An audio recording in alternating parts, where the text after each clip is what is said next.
Terima kasih yang sudah hadir pada acara malam hari ini. Pertama-tama Ta'ala yang telah melimpahkan hikmat dan karunia-Nya kepada kita semua. Sholawat serta salam mari kita curahkan kepada Nabi besar Muhammad SAW sehingga kita dapat berkumpul bersama-sama dalam acara Research Class Sains 2 pada malam hari ini dengan topik landasan teori, kepustakaan, hipotesis, variabel penelitian, definisi operasional, kerangka konseptual penelitian, dan metode penelitian. Baik, sebelum memulai acara pada malam hari ini, alangkah baiknya kita berdoa terlebih dahulu menurut agama dan kepercayaan masing-masing. Berdoa dapat dimulai.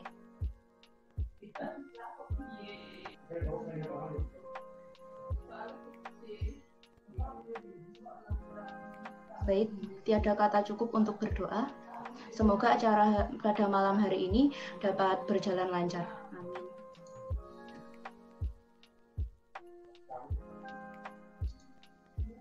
Baik, selanjutnya izinkan saya memperkenalkan diri terlebih dahulu. Nama saya Novia Nurhasana Ar-Rasyid sebagai moderator pada acara malam hari ini. Berikutnya saya akan membacakan susunan acara, yaitu yang pertama, peserta research class dan pemateri masuk ke forum. 2. Pembukaan, pembacaan tata tertib, dan pengenalan oleh narasumber. 4. Sesi tanya jawab. 5. Penyampaian kesimpulan. Dan yang keenam, sesi foto bersama sekaligus penutup.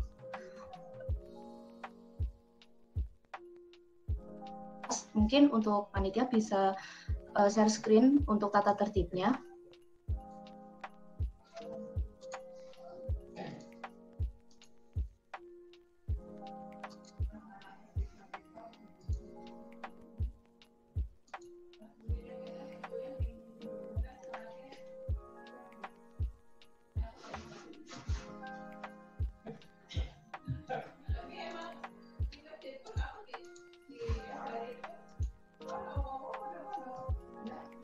Maaf, apakah sudah terlihat ya share screen-nya di laptop?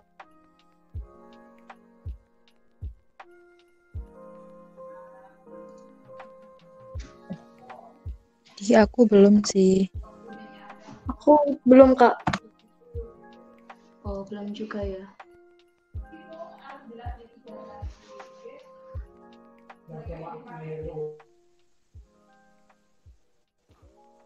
Ya, untuk tata tertibnya. Jadi tata tertib pada research class yang pertama adalah peserta diharapkan sudah bergabung pada link yang disediakan 10 menit sebelum kelas dimulai. 2. Peserta diwajibkan untuk menyalakan kamera. 3. Peserta diwajibkan mematikan audio selama kelas berlangsung. 4. Sesi tanya jawab akan dibuka oleh moderator sesuai dengan susunan acara. 5. Untuk mengajukan pertanyaan, peserta dapat mengaktifkan fitur raise hand. 6. Peserta dapat menyampaikan pertanyaannya setelah moderator mempersilahkan. 7. Peserta diwajibkan mengikuti kegiatan research class mulai awal sampai akhir. 8. Link presensi dibagikan 15 menit sebelum acara ditutup. Jadi untuk teman-teman yang tidak terkendala jaringan maupun kameranya tidak bermasalah, mungkin bisa on cam ya, diusahakan ya. Selanjutnya, saya akan membacakan CV pemateri Research Class Sains 2 ini, yaitu Kak Kirtiana. Mungkin panitia bisa share screen-kan CV-nya.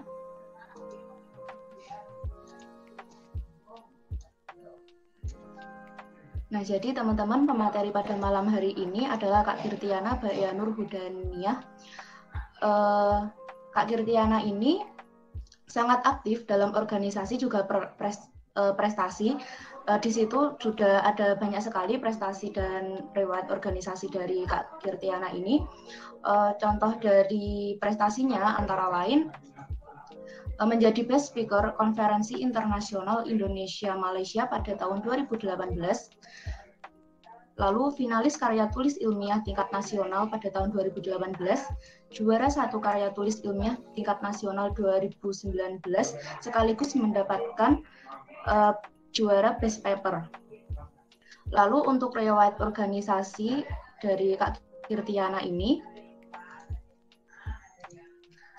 Di antaranya adalah Sekretaris Departemen PIMISMA UKM Penalaran pada tahun 2018, menjadi staf Departemen PIMISMA UKM Penalaran pada tahun 2019, dan menjadi Sekretaris Umum HIMAKI atau Himpunan Mahasiswa Kimia pada tahun 2019. Baik teman-teman, itu tadi sekilas dari Kak Girtiana, dari CV-nya. Kemudian memasuki acara berikutnya, yaitu penyampaian materi oleh Kak Girtiana dengan topik landasan teori, kepustakaan, hipotesis variabel penelitian, definisi operasional, kerangka konseptual penelitian, dan metode penelitian. Kepada Kak Girtiana, waktu dan tempat dipersilahkan.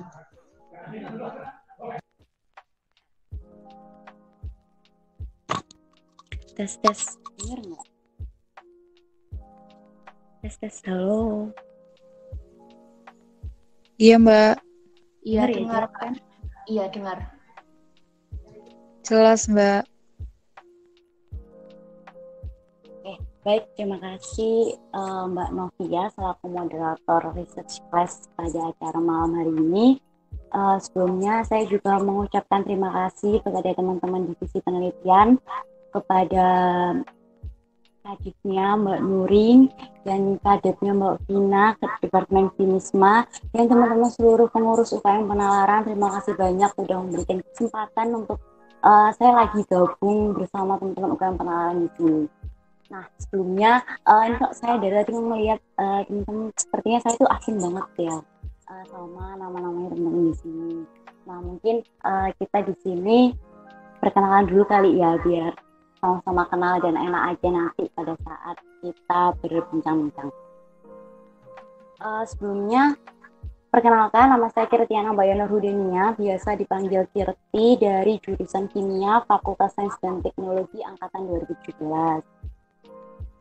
Nah, di sini nih saya berharap di Research Class Math Pen Science ini supaya bisa geraknya dua arah aja ya. Jadi kita sama-sama diskusi, sama-sama sharing, sama-sama belajar. Karena saya percaya bahwasanya belajar metodologi penelitian itu nggak hanya sebatas mendengarkan dari materi atau mendengarkan materi sesuai dengan teori-teori atau dari buku gitu. Karena metodologi penelitian itu bisa didapatkan ketika kita juga berpengalaman untuk langsung menulis di karya atau naskah atau penelitian. Jadi kita mungkin bisa belajar bareng aja. Oke, langsung aja. Di sini saya akan menjelaskan dulu mengenai tinjauan pustaka atau landasan teori yang biasanya ada di bab 2. Next. Dimana sebelum beranjak ke konten landasan teori, di sini saya berikan pengertian atau definisi mengenai landasan teori. Berdasarkan penulisan dari Syafni Dawati 2020, landasan teori itu merupakan pernyataan yang tertata rapi dan sistematis yang menjadi landasan kuat dalam penelitian. Selain itu juga ada yang bilang bahwasanya landasan teori itu perangkat definisi, konsep, dan proposisi yang sistematis juga. Kemudian dia juga bilang kalau landasan teori itu merupakan teori-teori dan hasil penelitian yang memuat studi kepustakaan. Nah, dari 3 pengertian ini berarti dapat di-highlight atau dapat ditarik yang paling penting. Landasan teori itu merupakan seperangkat definisi atau konsep atau suatu pernyataan yang tertata rapi dan sistematis. Kayak gitu ya. Jadi pasti kalau udah dari definisi kayak gini udah tahu kan kalau landasan teori atau bab 2 itu pasti isinya tuh teori-teori yang tertata rapi dan sistematis. Kayak gitu. Terus, next. Nah, kemudian masuk ke konten tinjauan pustaka. Sama aja ya sebenarnya ya tinjauan pustaka sama landasan teori. Jadi ya sama kayak yang aku jelasin tadi di atas, bahwasanya tinjauan pustaka itu isinya teori-teori. Nah, di sini saya rangkum langsung 3 konten tinjauan pustaka itu. Yang pertama ada jelaskan teori-teori yang sesuai dengan objek penelitian. Nah, biasanya teman-teman di penulisan karya tulis atau penelitian atau naskah-naskah yang berbau ilmiah itu cara untuk memperpanjang halaman atau memperbanyak isi itu biasanya itu ditambah dari tinjauan pustaka. Nah, dari peraturannya konten tinjauan pustaka itu suatu kayak tindakan yang kurang baik gitu. Soalnya kita itu kalau menulis secara ilmiah itu harusnya teori-teori yang ditulis itu sesuai dengan objek penelitian kita sendiri. Kayak gitu. Terus kemudian biasanya teman-teman itu kan asal aja nambah teori yang pokoknya intinya bisa menambah halaman kayak gitu kan. Biasanya teman-teman saya dulu tuh kayak gitu. Nah, itu bisa diinisiasi dengan cantumkan aja rumus-rumus serta teori yang berhubungan dengan permasalahan. Jadi misal gini, kan penelitian sains itu kan banyak banget yang membahas masalah pengujian, rumus-rumus, teknologi-teknologi gitu kan. Nah, itu bisa dimasukin aja rumus-rumus untuk pengujian itu kayak gimana sih, rumus-rumus untuk uji misal kayak uji antioksidan itu untuk diperlukan antioksidan itu kayak gimana, itu tuh Bapak dimasukkan ke tinjauan pustaka. Terus kemudian gunakan landasan teori dari penelitian-penelitian sebelumnya. Nah, biasanya juga teman-teman itu paling luput di penelitian-penelitian sebelumnya karena ya terlalu banyak banget teori yang dimasukkan, akhirnya tidak dimasukkan penelitian-penelitian sebelumnya. Padahal penelitian-penelitian sebelumnya itu penting banget, soalnya itu juga bisa menjadi dasar dari adanya objek penelitian yang kita bikin. Karena kan nggak mungkin kita membuat penelitian, membuat ide, membuat inovasi, tapi penelitian-penelitian sebelumnya itu nggak ada yang mendasari itu. Kayak gitu. Itu yang 3 hal terpenting di tinjauan pustaka. Next. Nah, kurang lebih isi dari tinjauan pustaka itu seperti tadi itu 3 hal yang tadi. Tapi ini ada beberapa catatan yang biasanya teman-teman itu luput juga. Pertama, penelitian harus bersifat ilmiah. Nah, ilmiah ini kayak gimana sih? Ilmiah ini artinya ketika kita memiliki membuat bahan bacaan atau acuan atau jurnal itu sesuai dengan yang dipublish. Artinya gini, ilmiah itu kan bersifat ilmiah itu yang terpercaya, yang bisa dipercaya. Nah, dari mana kita tuh bisa tahu jurnal itu terpercaya? Dari mana kita bisa tahu bahan bacaan itu terpercaya? Dari jurnal-jurnal yang udah kayak masuk ke indeks Scopus, masuk ke Sinta. Nah, kayak gitu tuh berarti dia udah terpercaya, udah terpublish, udah bisa untuk digunakan sebagai acuan studi pustaka. Kayak gitu. Itu yang harus diperhatikan juga. Terus kemudian tulisan tidak boleh copy paste. Nah, biasanya teman-teman itu banyak yang menganggap bahan bacaan itu hanya sebatas dibaca terus kemudian ditulis ulang ke naskah yang kita sendiri. Padahal sebenarnya kayak gitu tuh hal yang tidak diperbolehkan, karena ketika kita membaca itu harusnya kita meresapi, memahami apa yang kita paham dari tulisan bahan bacaan itu terus kemudian ditulis ulang di naskah kita sendiri. Kayak gitu. Kan emang juga kan kalau kita terlalu banyak copy paste nanti malah jadinya plagiarismenya tinggi gitu kan.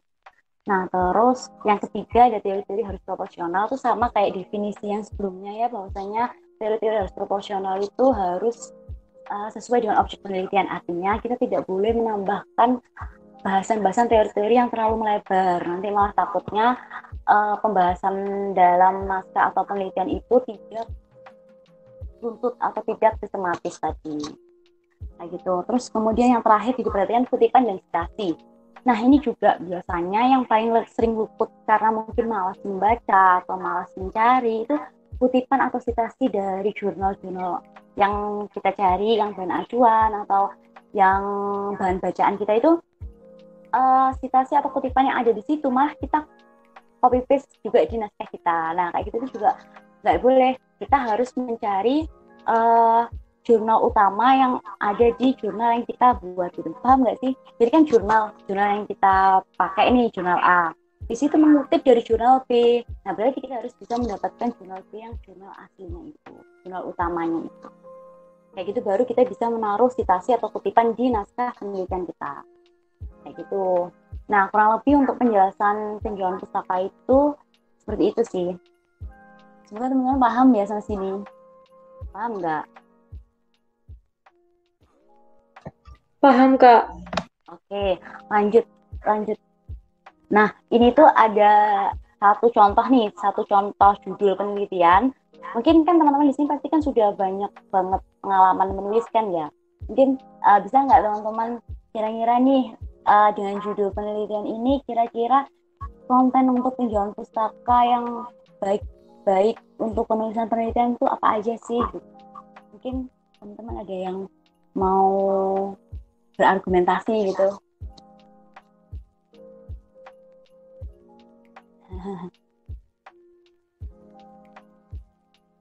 Oke, dilanjut aja. Oke, nah dari judul itu kan kelihatan ya bahwasanya ada judul daya hambat ekstrak etanol kulit buah manggis. Berarti dari tinjauan pustaka itu pasti kita bahas pertama itu di kulit buah manggis. Sebenarnya ini nggak apa-apa, ini kebalik, ini Streptococcus mutans ini bisa gabung sama Streptococcus mutans pada saluran akar. Jadi kita bisa membahas masalah morfologinya, secara genusnya buah manggis, Garcinia. Terus kita juga bisa membahas mengenai morfologi dan klasifikasi secara spesies Garcinia mangostana kayak gitu. Terus dilanjutkan dengan kita membahas mengenai bakteri Streptococcus mutansnya itu.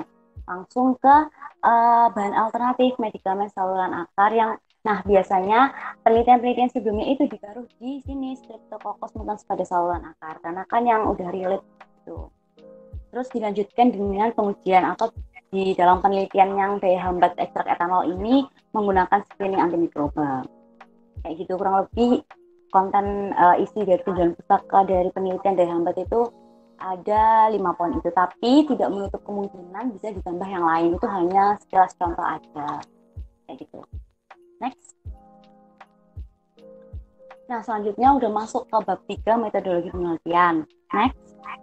Nah, di metodologi penelitian ini kurang lebih poin-poinnya itu ada yang di sini ya, ada waktu dan tempat penelitian ini, tapi di dalam seluruh poin-poin ini belum tentu semuanya itu masuk ke metodologi penelitian teman-teman kalau nulis, karena semuanya itu biasanya itu tergantung sama guidebook atau aturan-aturan yang diselenggarakan sama penyelenggaranya, dan ini merupakan aturan metodologi penelitian yang secara umum, secara teori aja kayak gitu. Next.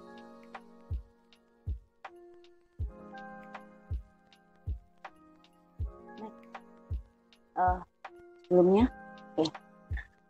Oke, langsung aja yang pertama. Biasanya kalau kita membaca metodologi penelitian, pasti di subbab pertama itu ada waktu dan tempat penelitian. Nah, kenapa kok di sini tak bahasin dulu? Soalnya yang paling mudah gitu ya, karena kan setiap penelitian itu pasti sudah terjadwal tanggal, bulan, dan tahunnya itu kapan. Terus kemudian tempat penelitian ini bisa dimasukkan ke di mana teman-teman itu melaksanakan penelitian, di mana teman-teman melaksanakan karakterisasi, atau di mana teman-teman tuh melaksanakan pengujian. Kayak gitu, itu semuanya harus dimasukkan ke metodologi penelitian secara jelas dan ringkas. Terus kemudian ada alat dan bahan penelitian. Dan alat dan bahan penelitian ini juga semua yang masuk ke alat-alat, bahan-bahan yang termasuk dalam penelitian itu gitu, semuanya termasuk jumlahnya, terus alat-alat untuk karakterisasi, alat instrumen itu dimasukin di situ. Terus kemudian ada hipotesis. Nah, pasti kalau kita mau memulai penelitian, itu kan pasti kita sudah mempunyai sekedar dugaan jawaban. Nah, itu dimasukkan ke hipotesis. Tapi di hipotesis ini juga kadang-kala ada penelitian yang tidak membutuhkan hipotesis. Jadi kayak tertentu aja, tergantung topik-topik teman-teman buatnya itu seperti apa. Maksudnya kadang-kala ada yang tidak tercantum di naskah. Seperti itu. Next. Untuk variabel penelitian, ini variabel penelitian yang umum aja, yang biasanya ada di jurnal atau di naskah-naskah karya tulis kayak gitu. Yang pertama ada variabel bebas.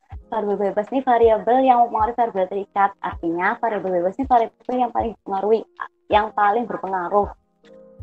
Terus kemudian ada variabel terikat. Variabel terikat ini variabel yang dipengaruhi oleh variabel bebas. Artinya ketika variabel bebas itu yang berpengaruh, nanti yang kena ibaratnya objeknya itu ada di variabel terikatnya tadi. Jadi mereka saling berpengaruh gitu.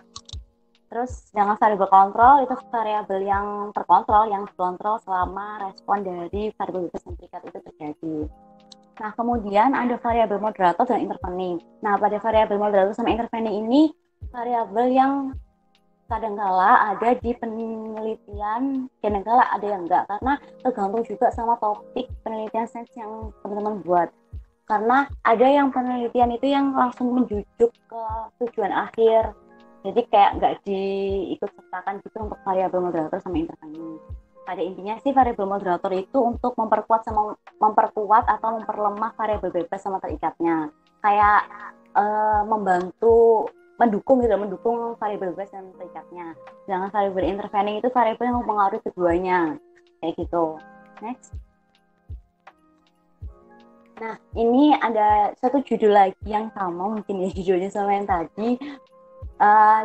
Mungkin bisa dibahas dari satu judul ini, itu tuh kira-kira variabel bebasnya itu gimana sih, gitu kan. Karena biasanya itu variabel bebas terikat sama kontrol itu bisa dilihat dari judul, bisa dilihat dari rumusan masalah, bisa dilihat dari peta konsep kayak gitu. Jadi kayak lebih mudah untuk bisa mengenali variabel penelitian.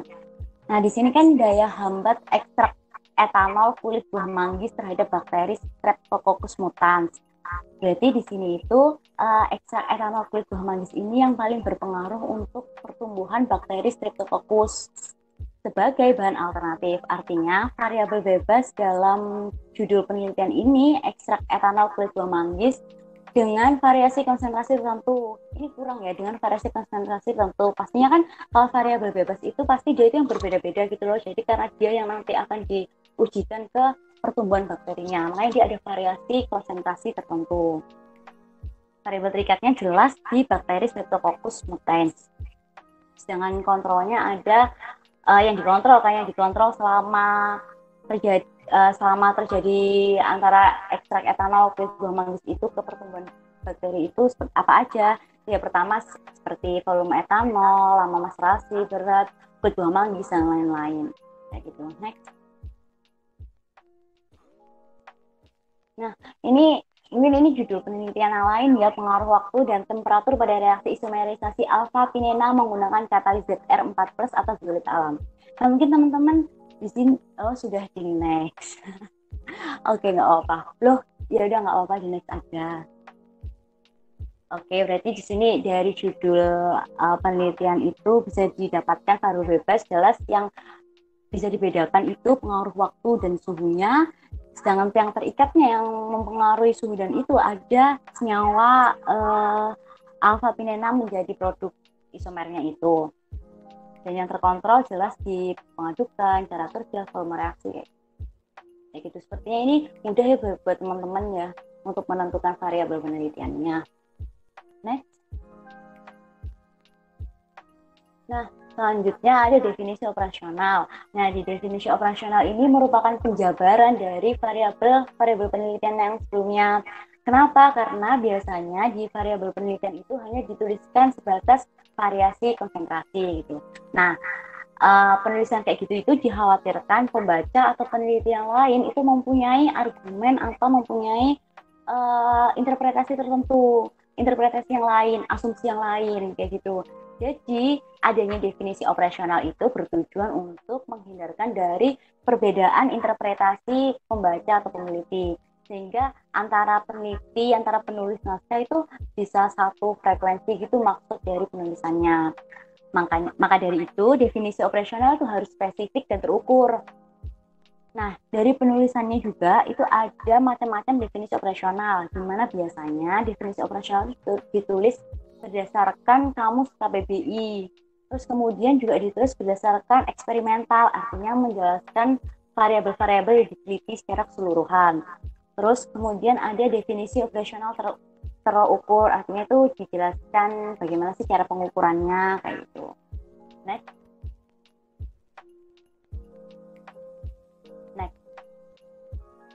Nah, ini langsung aja ini sama aja ya judul penelitiannya yang tadi biar runtut gitu maksudnya, makanya saya kasih judul penelitian sama. Di sini contoh dari definisi operasionalnya. Nah, tadi ini kan variabel bebasnya kan tertulis ekstrak kulit buah manggis dengan variasi konsentrasi tertentu kan.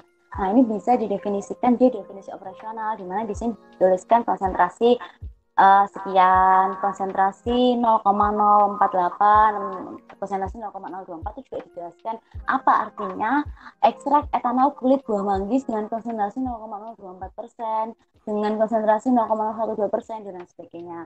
Ini dijelaskan di definisi operasional ini bahwasannya ekstrak kulit buah manggis yang didapat setengah dari konsentrasi ekstrak etanol kulit buah manggis 0,048%, kayak gitu. Terus kemudian tadi kan juga ada macam-macam yang sesuai dengan KBBI kan. Kayak misalnya gini, ekstrak etanol kulit buah manggis. Nah, sebenarnya itu tuh berdasarkan kamus KBBI itu kayak gimana sih? Nah, ini dia juga dijelaskan di sini.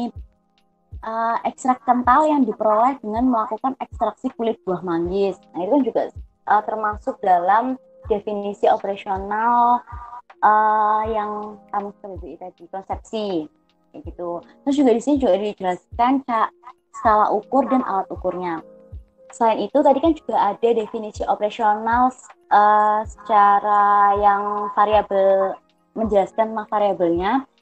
Di sini ya nomor pertama, ini kan ekstrak kental yang diperoleh dengan melakukan ekstraksi kulit buah manggis sebanyak 210 gram yang telah dikeringkan selama 7 hari. Lalu dimaserasi dan diperkolasi. Nah, itu kan salah satu contoh definisi operasional yang eksperimental, artinya dijelaskan per detail masing-masing variabel yang diteliti, kayak gitu. Next. Nah, selanjutnya ini ada kerangka konseptual. Dalam penulisan kerangka konseptual itu sama aja seperti ide berpikir kita di awal, namun ini lebih diperjelas seperti diagram alir penelitian. Biasanya penulisan kerangka konseptual ini dibarengi dengan penulisan yang secara paragraf. Jadi kita menceritakan dulu bagaimana penelitian itu terjadi, bagaimana alur dari penelitian itu terjadi. Lalu dibuatlah skema secara ringkas yang tidak terlalu detail juga. Ini juga contoh dari penelitian ekstrak etanol kulit buah manggis yang tadi itu judul-judul yang tadi sering lewat. Nah, di sini ini emang sederhana banget kerangka konseptual yang dituliskan, tapi bukan berarti kerangka konseptual ini sesederhana ini. Ada yang langsung menuliskan itu sampai ke pengujian dan karakterisasi. Hanya saja di penelitian ini tuh dituliskan seperti ini, kayak gitu. Terus kemudian dilanjutkan dengan prosedur kerja. Nah, di langkah-langkah ini baru ditulis mendetail, artinya menjelaskan langkah-langkah sesuai dengan kerangka konseptual yang detail. Maksudnya gini, misalkan ini ya, ekstrak etanol kulit buah manggis. Langkah pertama, ekstrak etanol kulit buah manggis ini dimaserasi gitu. Nah, maserasi ini bertujuan untuk apa? Dilakukan dengan menggunakan apa, hasilnya apa. Nah, itu dijelaskan di prosedur kerja juga, karena maserasi itu termasuk dalam teknik dengan metode maserasi di penelitian sains, kayak gitu. Terus dilanjutkan dengan perkolasi. Nah, perkolasi itu apa juga, itu dijelaskan di prosedur kerja, kayak gitu. Kemudian menyebutkan instrumen-instrumen yang digunakan. Instrumen-instrumen ini sama kayak tadi, misal maserasi itu menggunakan apa? Maserasi itu menggunakan bejana maserasi, kemudian ditambahkan pelarut sebanyak sekian, ditambahkan sampel kulit buah manggis sekian, kayak gitu. Jadi instrumen-instrumennya dijelaskan. Kemudian dilanjutkan dengan perkolasi. Perkolasi itu menggunakan alat apa, kayak gitu sih kurang lebihnya. Terus kemudian menyebutkan dan menjelaskan bahan serta ukuran yang diperlukan, ya sama kayak tadi bahwasanya dijelaskan juga berapa sih kulit buah manggis yang dimasukkan ke dalam bejana maserasi dan direndam etanol berapa mili, berapa liter, kayak gitu. Itu dijelaskan di prosedur kerja.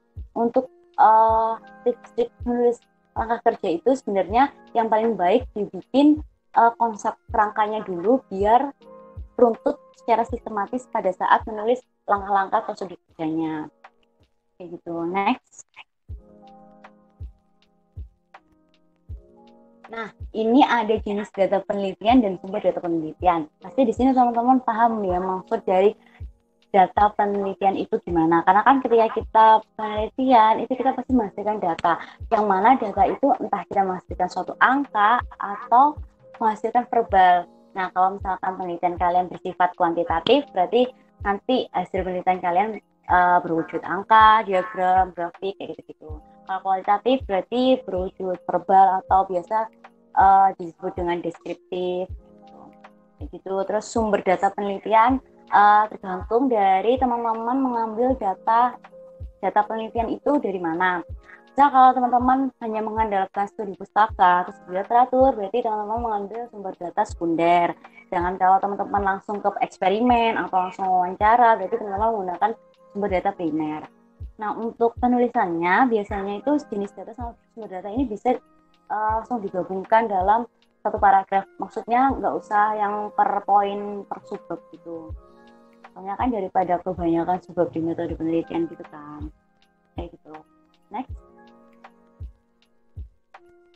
Kemudian masuk ke tahap pengumpulan data. Dari data-data yang telah kita dapatkan tadi, data kan kemudian dikumpulkan kan, tergantung dari teman-teman menggunakan data-data yang seperti apa. Kalau teman-teman menggunakan penelitian yang deskriptif, biasanya itu dari wawancara, kuesioner, atau observatif dan dokumentasi. Dokumentasi itu juga biasanya paling banyak itu dari studi pustaka.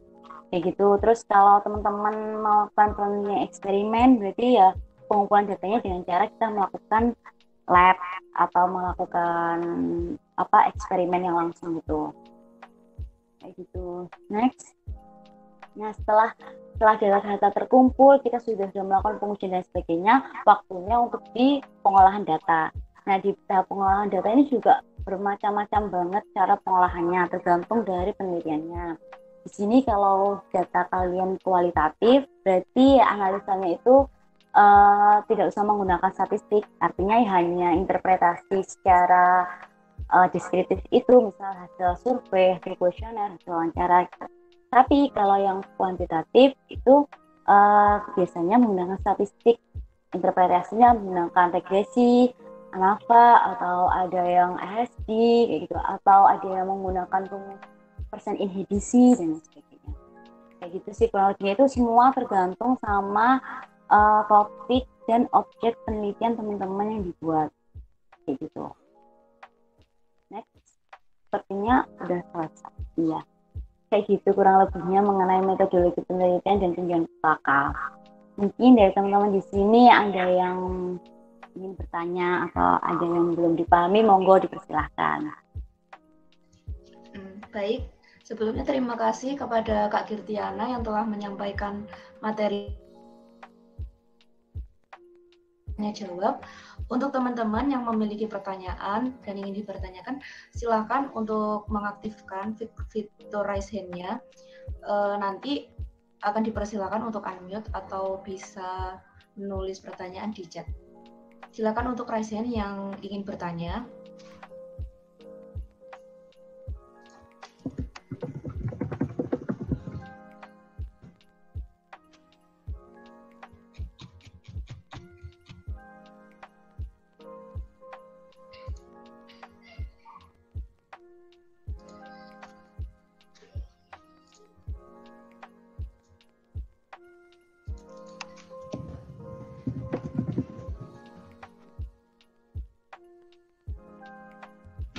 Mungkin bagi teman-teman kalau menggunakan HP dan tidak dapat menggunakan fitur raise hand, bisa menuliskan nama di kolom chat.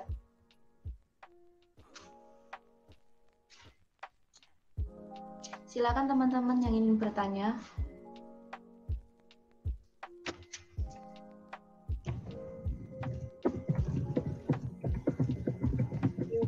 Tanya aja, mumpung ada Mbak Girti. Iya, jangan takut-takut untuk bertanyanya ya. Iya, silakan Devina.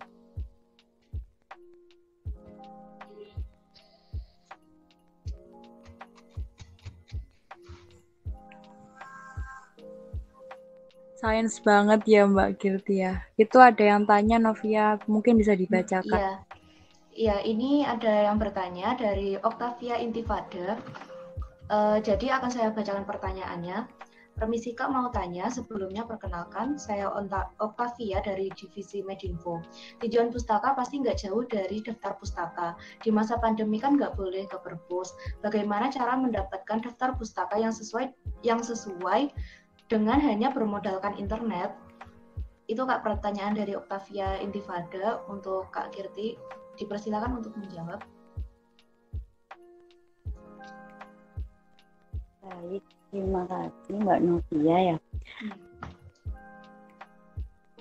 Tadi yang tanya siapa? Octavia ya? Nggak bisa lihat. Ya, jadi kurang lebih pertanyaan gini ya.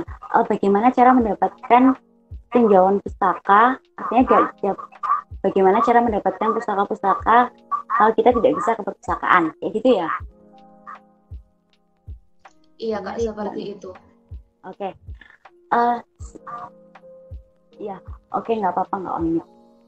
Ya, jadi sebenarnya tinjauan pustaka sama daftar pustaka itu berhubungan gimana? Maksudnya saya juga belum paham pertanyaannya. Tapi kalau selama pandemi ini kan tinjauan pustaka itu bisa diakses melalui internet ya, melalui jurnal, melalui jurnal-jurnal itu banyak banget kan yang bisa diakses secara open access kayak Science Direct, terus Google Scholar, terus repository itu juga bisa secara ilmiah buat jadikan sumber pustaka penelitian kalian. Jadi nggak harus yang secara textbook sesuai dengan perpustakaan itu. Ataupun kalau kalian mau textbook itu bisa kok di perpustakaan yang e-book, tapi emang nggak terlalu lengkap sih. Tapi kalau yang lebih mudah sih emang mending akses jurnal yang open access aja di Science Direct itu sih paling enak. Atau Google Scholar yang mau bahasa Indonesia, atau lihat penelitian-penelitian yang di kampus-kampus yang bisa di open. Kayak gitu sih. Apakah bisa menjawab? Apakah sudah menjawab? Kalau yang berhubungan sama daftar pustaka itu mungkin ininya ya, citasinya itu kan. Gitu ya. Iya Kak, mungkin yang dimaksud seperti itu Kak. Oh ya. Ya kayak gitu sih, kayaknya sekarang internet sudah lengkap banget ya untuk bisa diakses masalah pustaka-pustaka atau studi literatur. Kalau emang masih kurang atau masih belum percaya, mungkin bisa diskusi sama teman-teman primis semua. Kan teman-teman UKM Penalaran kritis-kritis ya. Kayak gitu, mungkin Octavian bisa menanggapi atau ada yang kurang dari jawabannya, kurang memuaskan. Ya baik, untuk Octavia mungkin bisa dijawab lewat kolom chat apakah jawabannya sudah sesuai dengan yang diharapkan. Juga untuk teman-teman yang lain dipersilakan juga untuk mengajukan pertanyaan. Baik ini untuk Sirojudin yang sedang raihan mungkin bisa langsung unmute aja untuk mengajukan pertanyaannya. Izin bertanya Mbak, nama saya Sirojudin. Selama ini saya itu sering ikut lomba gitu terus, tapi entah kenapa mungkin saya nggak tahu ya, selama ini kan saya kalau ngambil materi artikel jurnal itu ambil dari Skyhub. Apakah mungkin itu pengaruh juga Mbak ya dari kualitas penilaian seperti itu Mbak? Karena kan kita tahu sendiri Skyhub itu juga bukan hal yang legal sepenuhnya seperti itu Mbak. Terima kasih.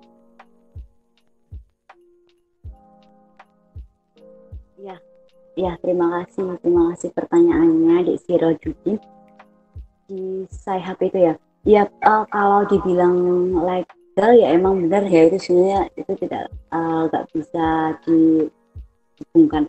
Tapi kalau menurut saya untuk masalah kepenilaian itu nggak ada pengaruhnya sih. Soalnya kan lagi-lagi kita bisa mendapatkan acuan dari situs secara open access gitu. Itu malah memudahkan kita buat kita bisa mendapatkan literatur yang banyak. Jadi kalau secara penilaian nggak ada pengaruhnya. Soalnya mereka ya nggak bisa melihat gitu loh, kita tuh bisa dapat itu dari mana. Kayak gitu. Oh iya Mbak, terima kasih Mbak ya. Kalau Mbak sendiri biasanya pakai Mendeley atau bagaimana untuk membuatnya? Oh, untuk daftar pustakanya. Iya, saya tim Mendeley ya. Kalau Oke, teman-teman Mendeley. apa? Iya, saya masih belajar Mendeley sih, Mbak. Kalau kata-kating Oh, katanya bagus pakai Mendeley, jadi masih belajar pakai Mendeley. kalau di fakultas, di jurusan kali ya, itu ada beberapa dosen tuh malah yang nggak ngebolehin kalau manual gitu, jadi harus pakai Mendeley atau pakai yang lain, kan banyak tuh ya sekarang kayak gitu-gitu.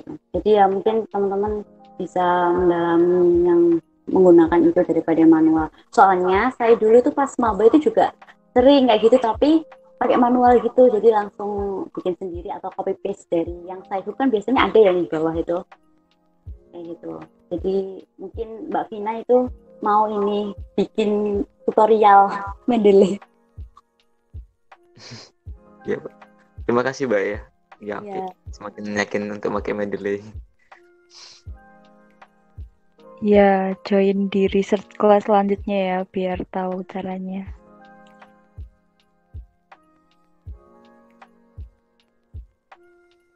Terima kasih, Mbak. Iya, baik. Terima kasih untuk Sirajudin atas pertanyaannya, juga untuk Kak Kirti atas jawabannya. Saya akan melanjutkan ke pertanyaan selanjutnya. Ini di kolom chat ada yang bertanya dari Dea Anggraini. Izin bertanya, Kak, saya ingin bertanya. Terkadang saya memiliki kendala mengenai bahan yang digunakan untuk menguji. Menurut Kakak, untuk hal ini bagaimana ya, Mbak? Karena hal ini juga penelitian saya menjadi terhambat dan terhalang. Dan menurut saya, hal uji coba berbau ilmiah secara langsung ini sangat asing dan sulit untuk saya. Dipersilakan untuk menjawab. baik. Terima kasih. Ini dari Dek Dea ya. Iya, jadi saya juga bertanya, kendala bahannya itu yang kayak gimana maksudnya? Kendala menemukannya atau kendala mencari bahannya atau seperti apa maksudnya? Mungkin bisa dijelaskan.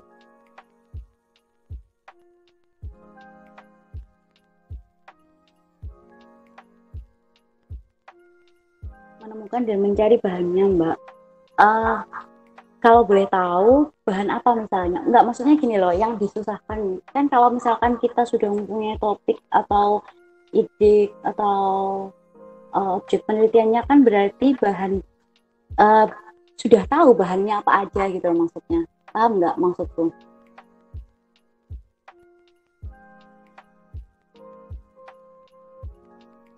Atau ada maksud ide yang lain? Atau mungkin Mbak Moderator bisa mendeskripsikan. Cek, apakah suara saya terdengar? Ya, open mic. Izin masuk ya, Kak. Jadi kan biasanya saya mau nguji nih, Kak. Misalnya tentang buah manggis atau bahan alam yang ada di sini.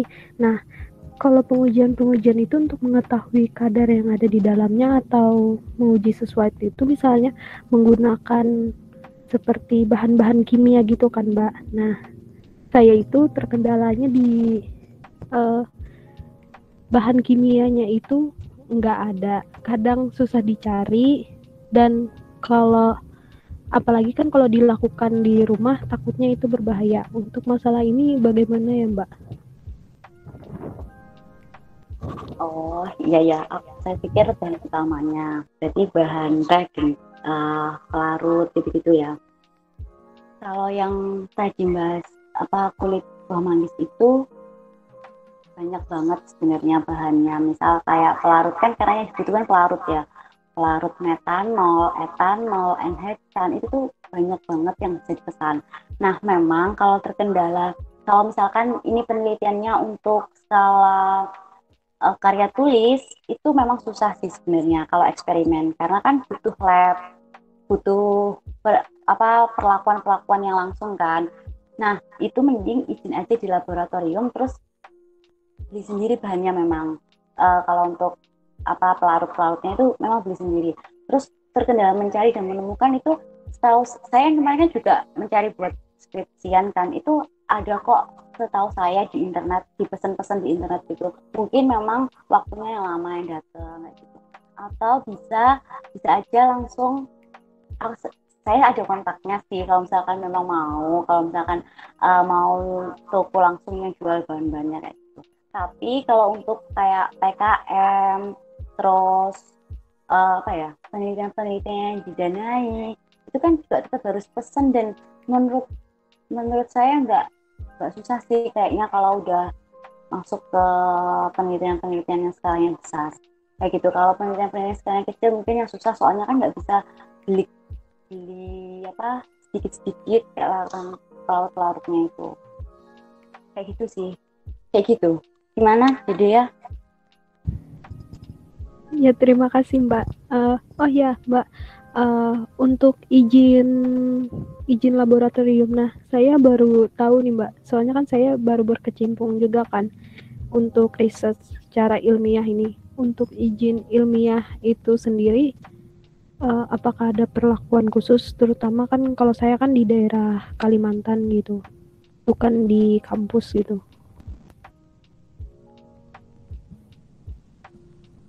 Kalau izin lab itu menurut saya langsung ke ini aja sih, ke laporannya dengan membawa ya berkas. Itu ada kok, ada aturannya, berkas apa aja yang harus dibawa, kayak surat-suratnya aja sih sebenarnya, surat perizinan.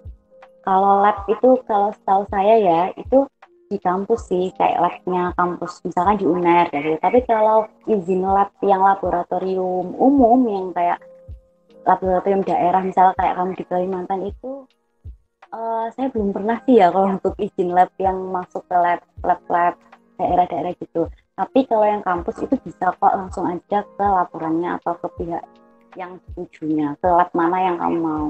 Kayak gitu sih kurang lebihnya. Mungkin teman-teman penalaran ini kayaknya banyak banget deh yang PTM-nya lolos, itu udah labnya itu udah kemana-mana. Nah itu mungkin bisa sharing-sharing aja sama mbak-mbaknya itu. Gitu, maaf ya Dek ya, kalau yang untuk lab daerah itu kayaknya bisa, tapi saya nggak yakin soalnya saya belum pernah. Tapi kalau untuk yang lab kampus itu boleh kok, bisa, pokoknya lagi kosong dan nggak ganggu aja sama kegiatan lab kayak gitu. Menjawab kah? Iya Mbak, terima kasih Mbak.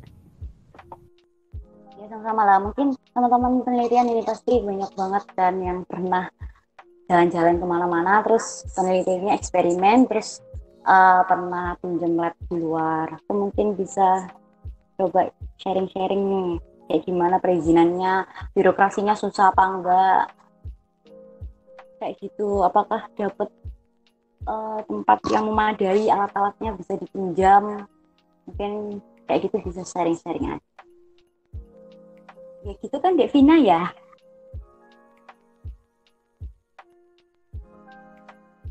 Iya, Mbak Kirti. Nanti kalau mau tanya di grup aja nggak apa-apa. Kita pasti bakal membantu kok. Santai. Iya benar, pasti dibantu.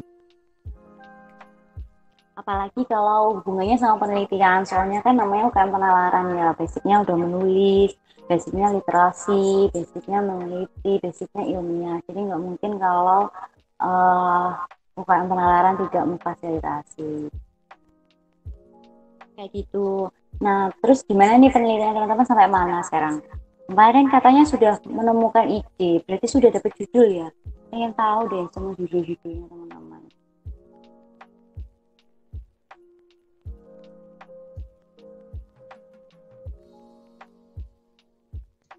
Permisi Kak. Oh iya, Novia gimana? Iya, mohon maaf, ini apakah ke pertanyaan selanjutnya?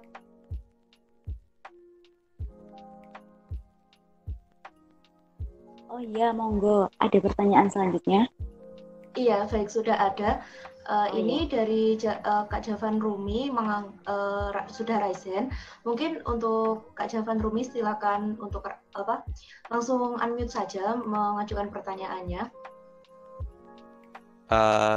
Sebelumnya izin, saya Javan, saya bukan kakak, saya masih angkatan 2020 kayak serang teknologi dari Departemen HRD. Izin bertanya Kak,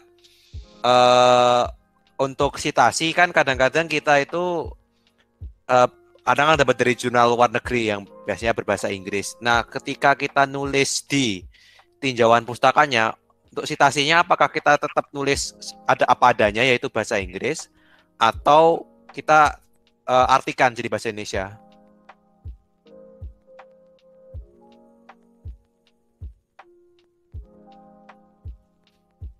Ya, baik. Terima kasih Javan Rumi. Kalau untuk menuliskan daftar pustaka ya itu judulnya atau bahasa-bahasa yang lainnya kalau dari jurnal luar negeri itu ditulis bahasa Indonesia atau Inggris. Sejauh ini kalau saya menulis karya tulis atau karya ilmiah atau skripsi itu tetap ditulis sesuai dengan jurnal yang ada. Jadi tetap mengikuti bahasa yang sana. Kalau bahasa Inggris ya itu seperti itu.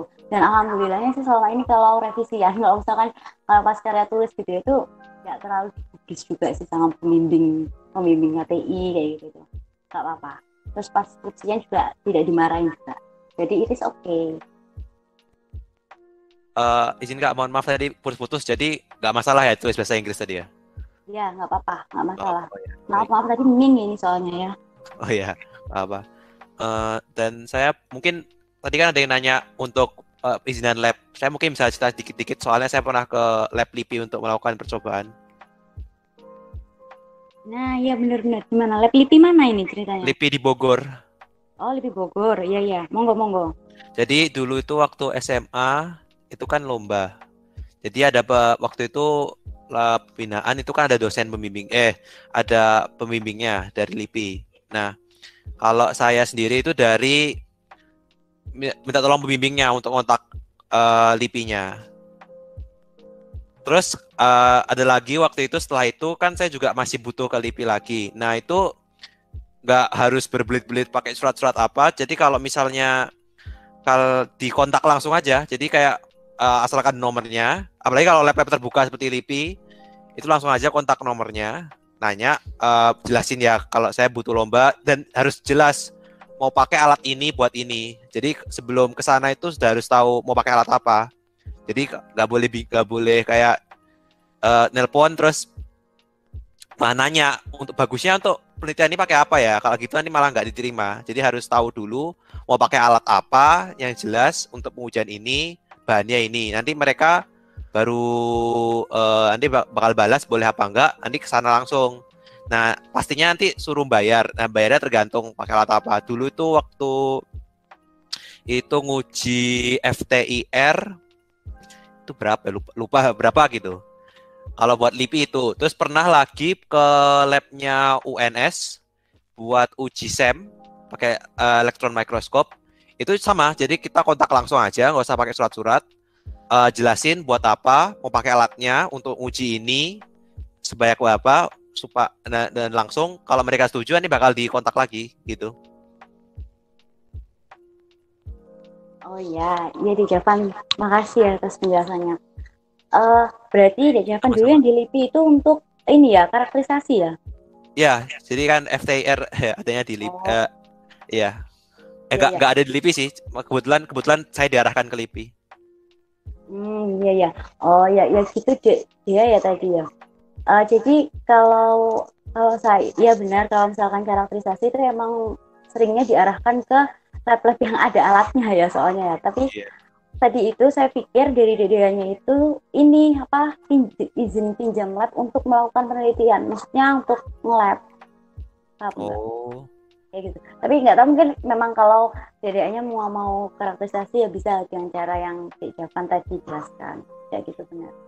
Terima kasih Dek Javan. Ya, sama-sama. Ya baik, untuk Javan atas pertanyaan tadi juga telah sharing-sharing mengenai pengalamannya yang telah melakukan penelitian. Lalu ini langsung ke pertanyaan selanjutnya, ini dari Iratri Puspita telah present. Mungkin untuk Iratri silakan untuk langsung unmute saja. Iya. Sebelumnya minta maaf kalau off cam. Saya mau izin bertanya, Mbak.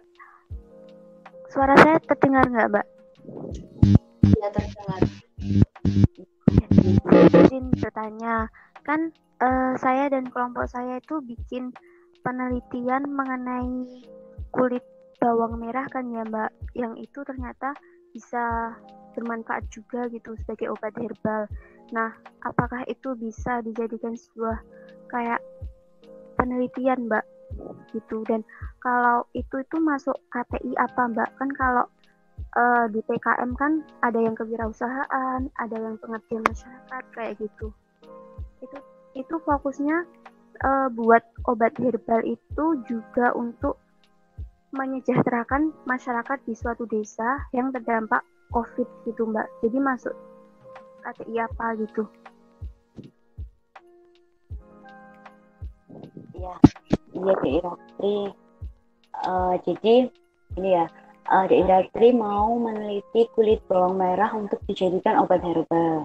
Nah, terus dilanjutkan dengan ketika sudah jadi obat herbal itu akan disalurkan ya, ditaruh ke masyarakat karena bisa mensejahterakan, gitu ya? Iya Mbak, jadi kayak mengajak masyarakat untuk buat sebuah produk gitu yang bisa dipasarkan. Ya, dengar. Iya Mbak, jadi kayak buat produk obat herbal itu yang nantinya itu bisa dipasarkan juga gitu Mbak. Iya, dengan harapan bisa menyejahteraan masyarakat yang tadi itu ya. Berarti sudah punya lokasinya ya? Sudah. Nah, kalau kemarin itu pengalaman pengalamanku dan teman-teman itu, kalau penelitian bawang merah, kulit bawang merahnya itu sudah pernah diteliti sebelumnya, sudah bisa ada penelitian kalau itu memang bisa mengandung memang bisa dijadikan sebagai obat herbal, nggak apa-apa kalau buat dikomersilkan di masyarakat untuk mensejahterakan masyarakat. Tapi kalau misalkan emang belum pernah diteliti, di Iratri hanya mempunyai dugaan bahwasannya kulit bawang merah ini bisa dijadikan obat herbal. Nah, itu berarti belum boleh dimasukkan ke masyarakat karena di Iratri harus meneliti dulu apakah benar kulit bawang merah ini bisa dijadikan obat herbal. Tapi kalau sudah ada penelitiannya, nggak apa-apa langsung disalurkan kayak dijadikan ke kewirausahaan itu. Dan setahu saya juga kalau PKM itu harus satu. Kalau masuk ke PKM kewirausahaan ya berarti yang emang udah benar-benar sudah diteliti. Tapi kalau belum diteliti berarti kamu harus masuk ke PKM penelitian dulu. Kayak gitu deh Iratri. Apakah bisa menjawab ya? Oh, bisa Mbak, bisa. Berarti kan ini sudah ada penelitiannya Mbak, tapi nggak sebanyak seperti kayak khasiat bawang merahnya gitu Mbak. Berarti meskipun penelitiannya sedikit, tetap bisa ya Mbak untuk dijual ke masyarakat gitu. Tetap bisa, pokok itu nggak ada inovasi lain dari penelitianmu sendiri. Karena kan kalau ada inovasi lain, otomatis harus ada maksudnya harus divalidasi yang lain juga. Kayak gitu. Tapi kalau kamu murni dari penelitian yang sebelumnya itu sama plek, maksudnya kamu sudah dapat produk dari hasil penelitian sebelumnya itu nggak apa-apa, langsung dikomersilkan gitu. Kurang lebih seperti itu.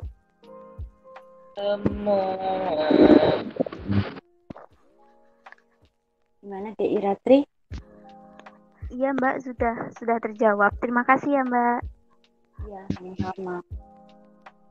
Ya, jadi dulu itu juga sempat ada, kalau nggak salah mungkin teman-teman yang lain juga bisa cerita ya tentang PKM itu. Soalnya emang banget kalau kalian sudah masukkan PKM, misal kalian meneliti sesuatu gitu kayak tadi gitu ya. Kalian meneliti masukkannya ke PKM kewirausahaan atau masukin ke PKM apa itu namanya yang untuk masyarakat itu, ya ampun aku ketika lupa.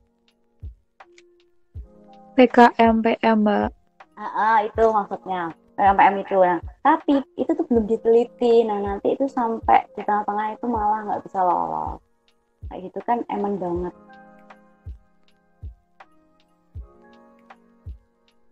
Itu mungkin ada yang menambahkan dari teman-teman dan mau menceritakan tentang penelitiannya, nggak apa-apa, monggo.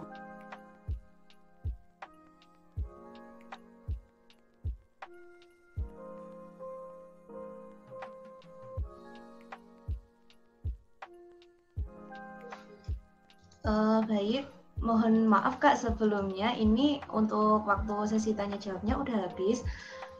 Ini mungkin dari Kak Kirti ada yang mau disampaikan lagi untuk teman-teman?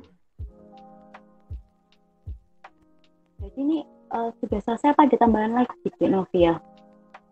Bagaimana Kak? Berarti ini sudah selesai atau ada tambahan lagi? Maaf sudah selesai Kak. Jadi kan ini sesi tanya jawabnya kan sudah selesai. Oh, jadi ya. Saya mau sedikit ini aja sih, kayak terima kasih aja sama teman-teman di sini. Senang banget buat bisa kumpul dan belajar bareng sama teman-teman penelitian dan teman-teman UKM penalaran. Pesan saya sih, ini kan saya kan asing banget ya sama teman-teman, mungkin memang masih baru semuanya dan saya juga udah lama banget nggak berkecimpung di penalaran lagi. Pesan saya sih tetap ikut lomba, tetap ikut penelitian, tetap ikut kompetisi-kompetisi yang lain, karena ya emang bener banget omongannya mbak penelitian, mbak UKM yang lain, bahwasanya kalian di UKM penalaran itu emang banget kalau kalian belum pernah mengikuti lomba atau bahkan kalian belum pernah mendapatkan prestasi, itu benar sangat disesalkan nanti ketika kalian sudah menjadi mahasiswa akhir. Jadi jangan sampai kalian melewatkan hal-hal emas di sini, karena saya percaya bahwasanya teman-teman UKM penalaran tuh udah kritis, pinter-pinter banget kalau udah masalah penulisan, masalah penelitian, udah pengalamannya udah jauh-jauh banget kan. Nah itu dimanfaatkan buat teman-teman divisi penelitian di sini untuk mengeksplor lebih jauh lagi. Sebelumnya mohon maaf banget ya kalau banyak kurangnya, mohon maaf banget kalau banyak salah atau kata dalam memahami teman-teman semuanya. Semoga teman-teman sukses dan lancar ya buat penelitiannya. Terima kasih. Ya, amin. Terima kasih Mbak. Banyak Kak. Ya, terima kasih banyak Kak Kirti. Semoga teman-teman juga bisa termotivasi untuk terus menulis dan melakukan penelitian. Nah, terima kasih untuk Kak Kirti yang tadi telah memberikan materi pada malam hari ini. Mulai dari yang pertama ada mulai dari landasan teori, apa saja konten tinjauan pustaka, tips menyusun tinjauan pustaka, apa saja poin-poin metodologi penelitian, variabel apa saja Pak variabel penelitian, dan juga kami telah dijelaskan secara jelas mengenai data penelitian termasuk jenis data, sumber data, dan bagaimana cara mengumpulkan dan mengolah data.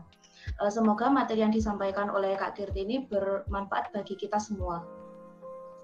Lalu saya juga mau menginfokan di situ teman-teman jangan lupa untuk absen di link yang telah dikirim di kolom chat. Lalu juga untuk saya mau menginfokan untuk tugasnya. Jadi sekali lagi yang bab 1 untuk kelompok sains terakhir dikumpulkan hari ini. Jadi teman-teman yang belum mengumpulkan harap segera mengumpulkan ya. Lalu untuk yang kelompok soshum terakhir dikumpulkan pada tanggal 2 April 2021. Kemudian ada tugas lagi untuk kelompok sains, yaitu tugas bab 2 dan bab 3 bisa mulai dikerjakan dan dikumpulkan pada tanggal 8 Mei 2021. Tugasnya. Lalu selanjutnya ada sesi foto bersama. Teman-teman yang tidak terkendala sinyal ataupun kameranya tidak bermasalah mungkin bisa on cam untuk sesi foto bersama. Ayo teman-teman silakan on cam.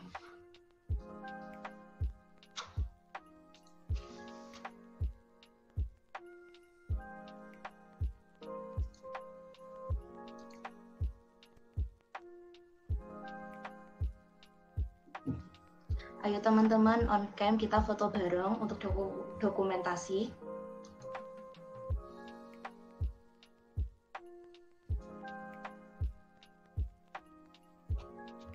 Baik, untuk yang memfoto apakah sudah siap untuk Kak Vida?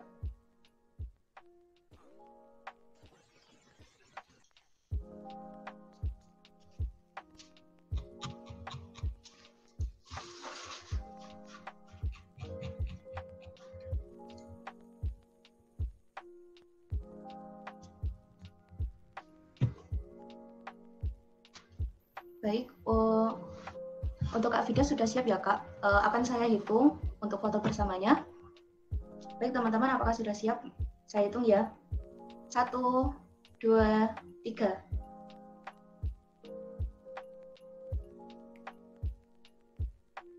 Baik, satu lagi ya. 1, 2, 3.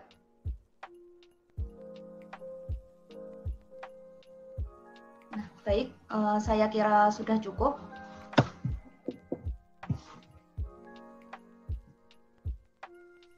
Lalu selanjutnya, sebelum menutup acara pada malam hari ini, alangkah baiknya jika kita berdoa menurut agama dan keyakinan masing-masing. Berdoa dapat dimulai.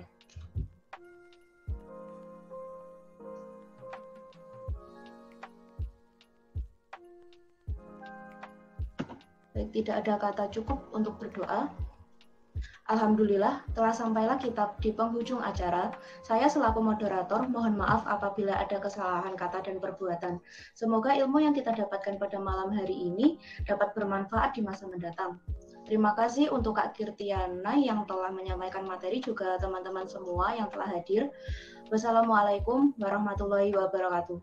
Selamat malam dan selamat istirahat untuk teman-teman.